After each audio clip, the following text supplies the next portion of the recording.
Halo, selamat pagi kepada anak-anak Bapak kelas 10 IPS ataupun 10 MIPA. Assalamualaikum, salam sejahtera untuk kita semua. Apa kabar? Semoga kalian keadaan alam sehat, ya, walafiat, terhindar dari segala jenis penyakit. Terima kasih sudah hadir di pertemuan kali ini di pelajaran ekonomi, ya, masih sama. Eh, Terima kasih, ya. Lalu, ya, untuk pertemuan kali ini agak sedikit berbeda, ya. Kenapa berbeda? Karena ada dua hal yang harus kalian tahu, ya.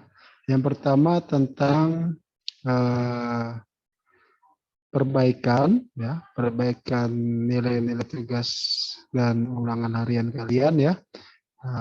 Yang kedua yaitu tentang materi hari ini, ya. Jadi untuk pertemuan kali ini, kalau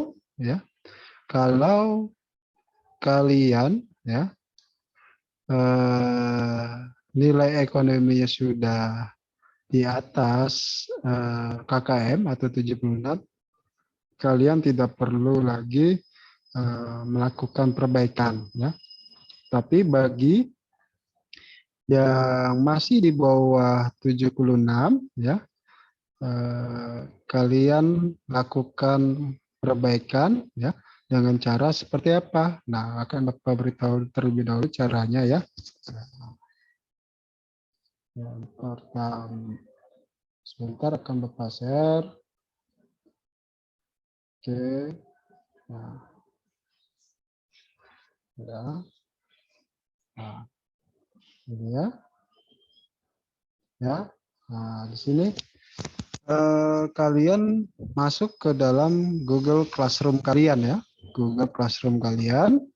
Lalu Bapak kasih contoh dulu, ya. Contohnya di 10 IPS 1, ya.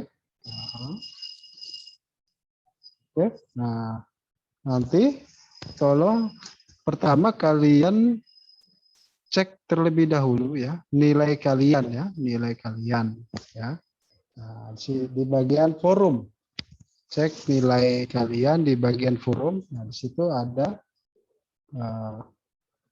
tertulis link hasil absensi dan penilaian ekonomi. Nah, di situ ada linknya, langsung kalian bukakan.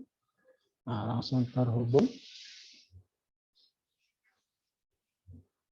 Oke, tunggu sebentar.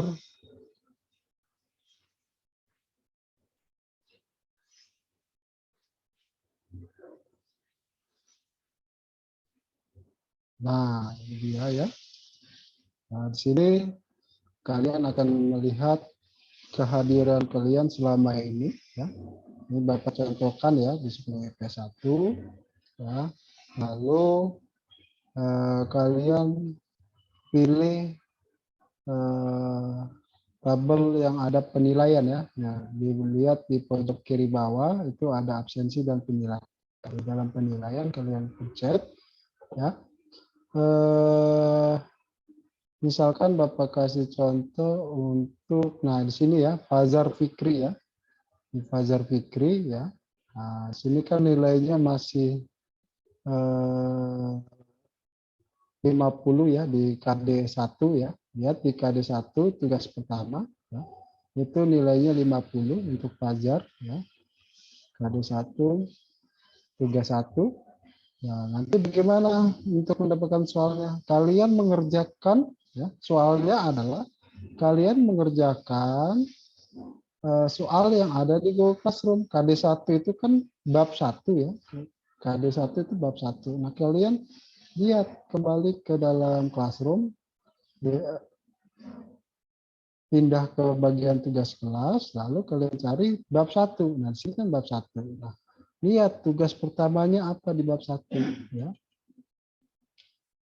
Nah, di part 1, ya, kita lagi di part 1, ya.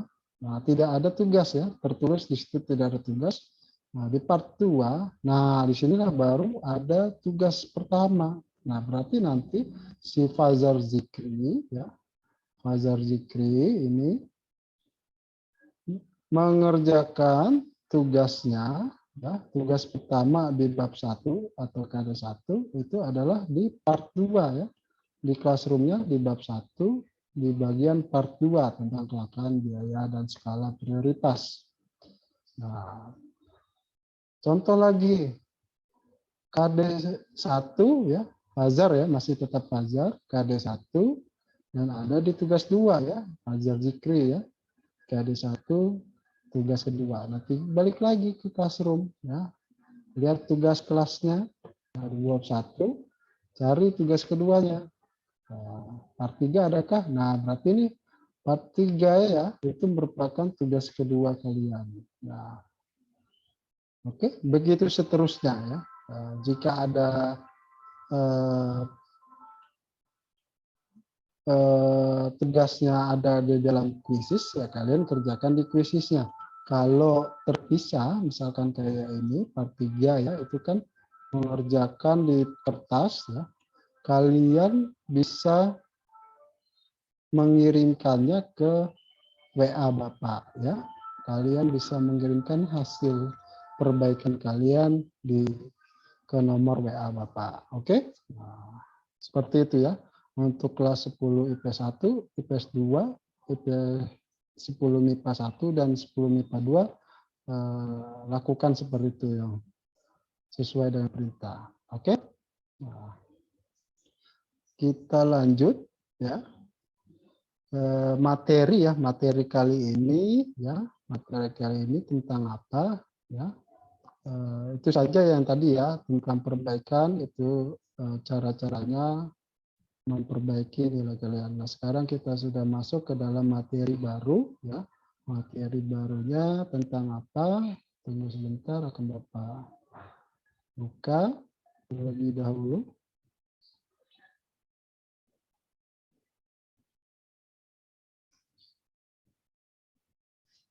Oke, ini dia.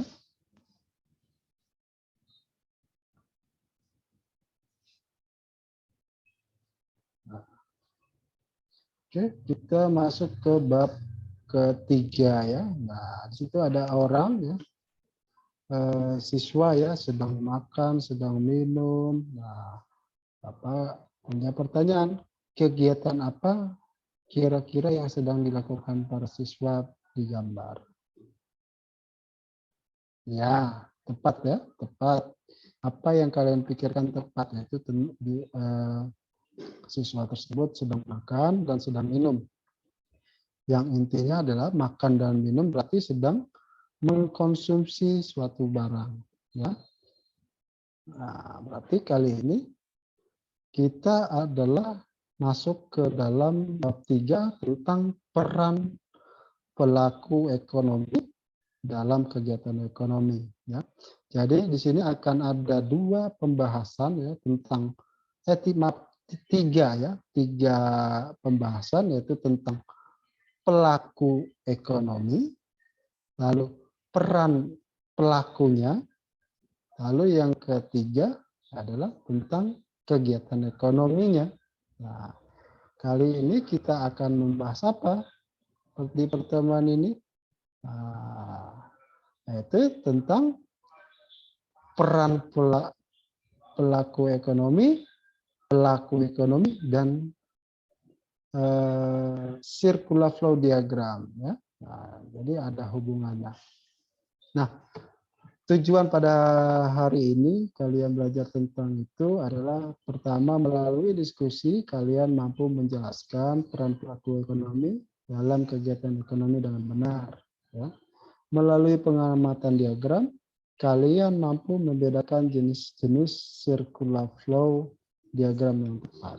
Nah, itulah tujuan pembelajaran pada hari ini. Oke, lanjut. Nah, kita masuk ke dalam ya, pelaku ekonominya terlebih dahulu. Oke. Nah, di sini ya, pelaku ekonomi itu ada 4 ya. Di Indonesia pelaku ekonomi itu ada 4. Yang pertama adalah rumah tangga konsumen. Ya. Persamaannya adalah masyarakat umum. Ya. Lalu Ada yang kedua rumah tangga produsen atau disingkat RTP. Bisa dibilang persamaannya adalah perusahaan ya, swasta. Lalu yang ketiga ada pemerintah. Pelaku ekonomi yang ketiga adalah pemerintah. Lalu pelaku ekonomi yang keempat ada masyarakat luar negeri. Ya. Nah, jadi ada 4 pelaku ekonomi yang ada di Indonesia. Nah ini 4 pelakunya. Ya. 4 pelaku tersebut ya memiliki peran juga dalam ekonomi di Indonesia. Ya. Peran pelaku tersebut yang pertama rumah tangga konsumen. Perannya apa sih? Yang pertama menyediakan faktor-faktor produksi. Apa sih itu faktor-faktor produksi? Ya, yaitu faktor yang mensupport atau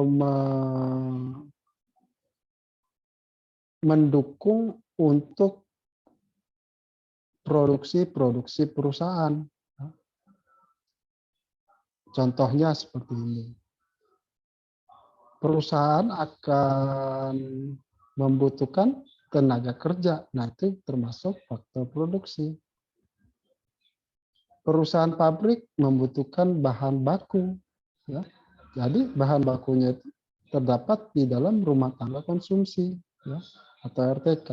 Nah, lalu peran kedua di dalam RTK itu mengonsumsi barang atau jasa. Ya, ya jelas masyarakat itu pasti kegiatannya adalah mengkonsumsi juga ya, selain menyediakan faktor-faktor produksi, masyarakat akan mengonsumsi barang atau jasa. Lalu yang ketiga adalah membayar pajak kepada pemerintah.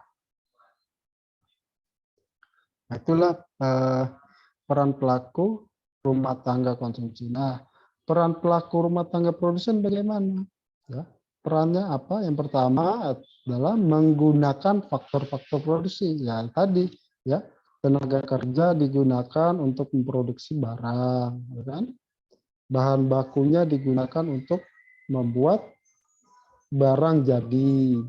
Ya, misalkan tanah masyarakat, ya, tanah, luas tanah yang sudah dibeli oleh perusahaan itu digunakan untuk membuat pabrik. Nah, itulah namanya menggunakan faktor-faktor produksi. Lalu yang kedua, memproduksi barang dan jasa. Ya, rumah tangga produsen itu peran keduanya. Lalu yang ketiga, membayar pajak juga kepada pemerintah. Nah, itulah peran pelaku rumah tangga produsen atau RTP. Nah, lalu yang keempat adalah sebagai agen pembangunan. Kenapa agen? Ya, karena RTP itu atau rumah tangga produsen merupakan indikator penting dalam pembangunan ekonomi. Ya. Sangat membantu. Ya. Karena apa? Mereka membayar pajaknya akan lebih tinggi. Ya. Membayar pajak mereka akan lebih tinggi dari rumah tangga konsumsi. Oke, nah, lanjut. Peran pelaku yang ketiga yaitu pemerintah atau rumah tangga negara ya. Nah, perannya yang pertama adalah sebagai pengatur perekonomian. Ya, jelas pengatur perekonomian ya, karena pemerintah adalah regulator atau pembuat undang-undang. Ya. Lalu yang kedua, sebagai produsen dan konsumen juga. Ternyata rumah tangga negara atau pemerintah itu bisa sebagai produsen dan sebagai konsumen juga. Kenapa? Karena ya, kalau Bapak ambil contoh adalah perusahaan BUMN. Ya. Contohnya PLN. Ya. PLN berarti perusahaan milik negara yang memproduksi listrik. Nah, itulah makanya PLN sebagai rumah tangga produsen juga ya, dan juga konsumen. Ya. Sebagai konsumen, bagaimana pemerintah? Pemerintah pastinya membutuhkan bahan baku ya, pembelian untuk pekerjaan keseharian di pemerintahan. Ya, nah, ambil simpelnya saja seperti pulpen ya, pulpen, alat tulis ya, alat ATK, alat tulis kantor. Ya, pasti mereka harus membeli kan gitu ya. Membelinya dari produsen swasta mungkin ya, gitu. Oke. Nah, itulah nomor 2 peran pelaku dari rumah tangga pemerintah atau negara. Yang ketiga adalah sebagai pendorong kestabilan iklim investasi nasional. Nah, itulah. Nah, inilah ketiga peran dari pemerintah sebagai pelaku ekonomi.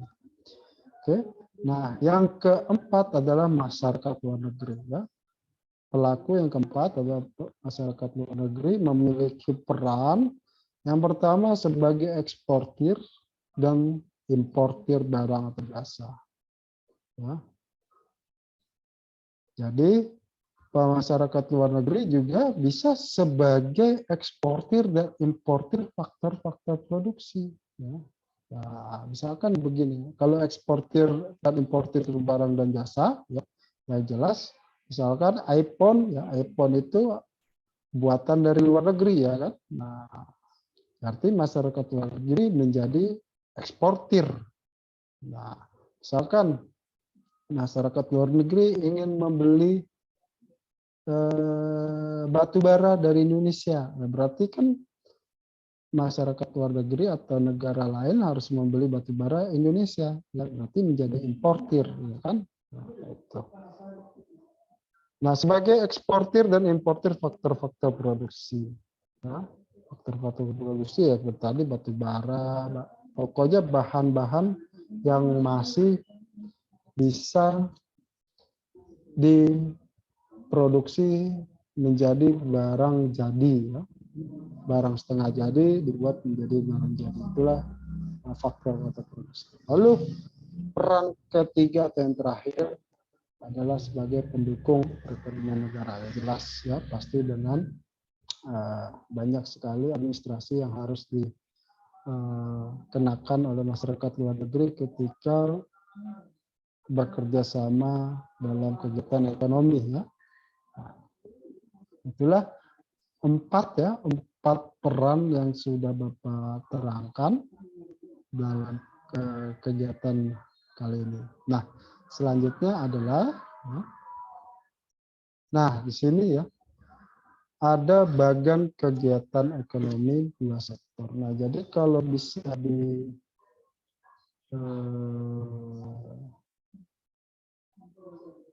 digambarkan ya,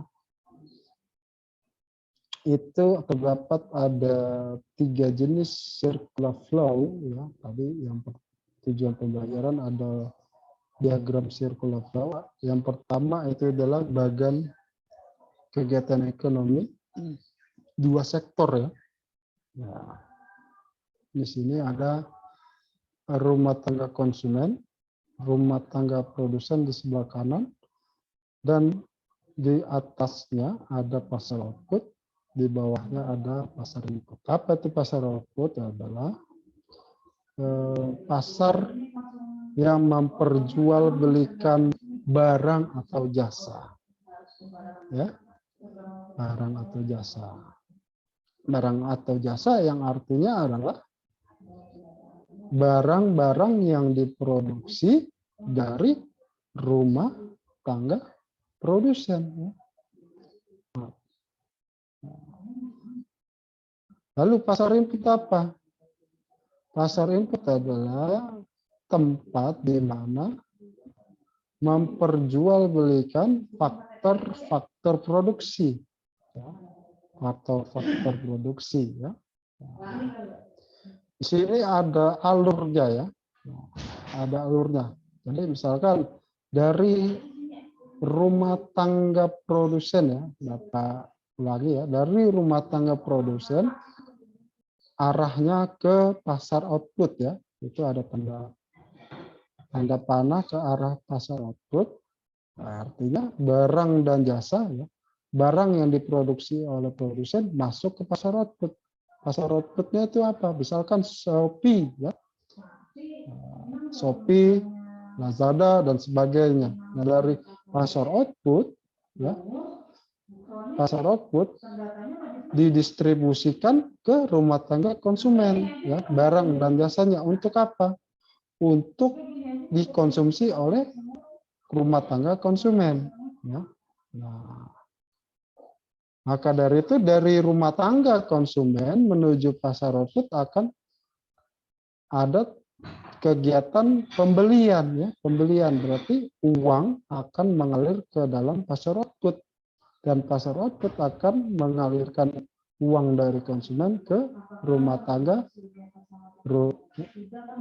produsen. Nah, seperti itu, ya. Jadi logikanya seperti itu. Lalu, maaf,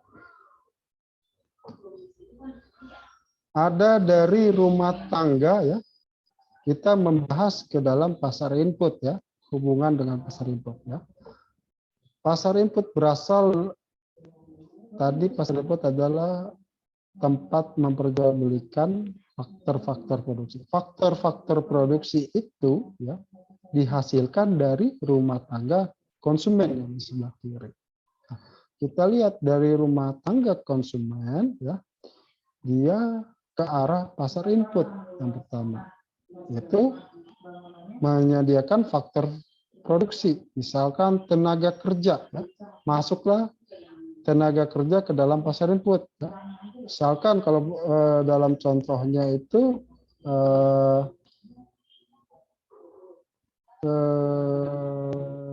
job seeker, ya, job street, ya. Saya dibilang seperti, kalau kalian tahu job street, itu adalah tempat